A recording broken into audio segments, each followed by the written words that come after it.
Welcome back. And joining me now is Congressman Ro Khanna of California. Congressman Khanna, welcome back to Meet the Press. Thanks for having me back. Thank you so much for being here in person. Let's talk about the state of play as we head toward November. We are seeing this battle play out inside the Democratic Party. I was just talking about it with Leader Jeffries between moderates and progressives. And we've really seen some mixed results. For example, the win by Dr. Abdul El-Sayed in Michigan, the loss by Francesca Hong in Wisconsin. What do you make of it? And how can Democrats unify heading into November, given these deep divisions? There's an energy that the economic system is just working for a few, for people in my district, 1/3 of the nation's wealth, and not working for many.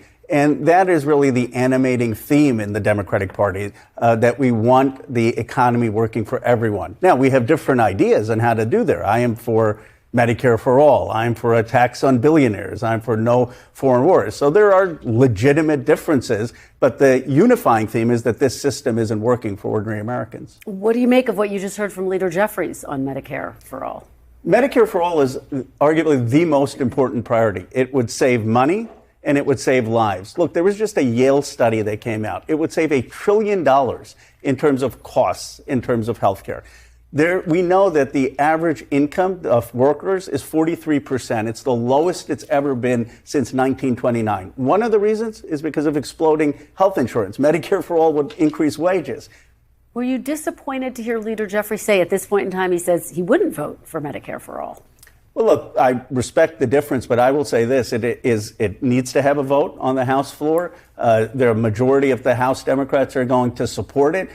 It is one of the most important policies if you actually believe in saving lives and in helping increase wages for working class Americans. You talk to folks and they'll say the biggest thing that pushes me into bankruptcy is if someone gets cancer and I can't afford the bills. And even people who have insurance, look at how many premiums have been increasing. This would save money for ordinary Americans and it would increase their wages. It's the single biggest roadblock in our economic system, hurting working families. Let me ask you about something that Congresswoman Alexandria Ocasio-Cortez said in an interview last week. She, of course, another progressive leader, she said woke one was crazy, effectively suggesting some progressive views just went too far in the 2020s. Do you agree with Alexandria Ocasio-Cortez that woke one was crazy? Well, I don't know what these labels mean, and I'll tell you what I've always stood for. I have never been for defunding police. Our district in Silicon Valley is one of the safest districts in the country. We've actually had more police in San Jose and Fremont, but I believe in police reform so people aren't racially profiled. I have never believed in open borders. I've always been for a secure border, but I've called for abolishing ICE. You know, I was just in Austin and I talked to Benny, who was a Trump supporter, and he said that the Lorenzo Salgado's killing, a father's killing, who was a construction worker, has changed him. He thinks ICE should be abolished. He thinks it's crazy that ICE officers are arresting people who are pouring concrete. So my view on all of this is have common sense. You can be for borders but abolishing ICE. You can be for police, but making sure we don't racially profile. Francesca Hong obviously got a lot of attention for a post calling to get rid of Thanksgiving. She tried to explain that. Does that type of rhetoric hurt the overall progressive cause, do you think? You know, I really feel bad for what happened to Francesca, and I know it's fashionable to distance yourself. I'm not. I was proud to endorse her, and she's far more than the caricature that was presented. The main reason she was running was to stop data centers and to have childcare, and she's a daughter of Asian immigrants. Look, I love Thanksgiving. I grew up in an Indian-American household. We would go to Indian uncles and aunties to have Thanksgiving. We'd watch the Michigan-Ohio State game. But to judge her and caricature her based on a tweet, it was just, I think, unfortunate. And of course, you know, we should love and revere the history of this country, but we also have to understand for someone like her, a single mother, Asian American, how hard it is to break into politics. She doesn't have multimillionaire donors. She doesn't have Speaker Pelosi or someone clearing her path. You bring up data centers, so I want to ask you about that. You are a congressman from Silicon Valley. Data centers have obviously become a big flashpoint in this midterm election cycle, frankly, with candidates on both sides of the aisle increasingly saying that they are opposed to them out of concerns for the impact that they could have on the environment, the enormous energy costs. I want to just play you a snippet of some of the ads that we've seen. Get your reaction on the other side. Congressman Tom Barrett wants to turn this field into a data center. It's an existential threat. Malone voted against stopping data centers, allowing them to expand unchecked. Why are there 226 data centers in Ohio, fifth most of any state? John Husted, that's why. In my Florida, if you don't protect our pocketbooks and our people, you won't build data centers, period.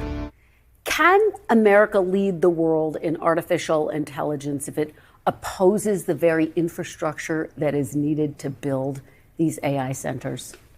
We need a data center bill of rights. Look, these companies are in my district, NVIDIA, AMD, that are building the chips and the servers. But we can't be putting data centers in residential communities. We can't be putting data centers in farmland. You can't shove a data center down the throats of a local community without any say that community has. You can't be jacking up electricity prices. Even the technology leaders understand that there needs to be a pause so that we can get this right. Why aren't you putting them in a brownfield where there's been deindustrialized land? Why are you putting them in residential communities? So you're not opposed to them, but you think it needs regulation? I believe it needs regulation. I introduced a data center bill of rights saying it should never be in a residential community or farmland, and a local community should have the say of whether to do it. And I do think a pause in states like Pennsylvania, where I was, where you've got 6 data centers in Plymouth. It's about 45 minutes from where I grew up in Conshohocken. It makes no sense. I mean, why are you putting it there and these local communities have no say? I want to ask you a little bit about the future as we look beyond 2026. You obviously have not ruled out a potential run for president. Congresswoman Alexandria Ocasio-Cortez was asked about her plans in 2028. She explicitly left the door open to a possible run in 2028. Why do you think you would be the better progressive leader in 2028 instead of an Alexandria Ocasio-Cortez? Oh, she's a phenomenal talent, and she's been so authentic in what she's done this week, and I have such respect for her. I do believe that the progressive movement is going to have many different voices, from city council to Congress to mayor, governor to president. But for me, I'm most focused on a national economic vision for this country. I represent Silicon Valley, 1/3 of the nation's wealth, $20 trillion. It's working for a few billionaires in a few places, but it's not working for people I grew up with. And my vision is, how do we get the future economy working for every community and every American, a new deal for America for our time? How do you believe you're different than Alexandria Ocasio-Cortez? What's your biggest difference?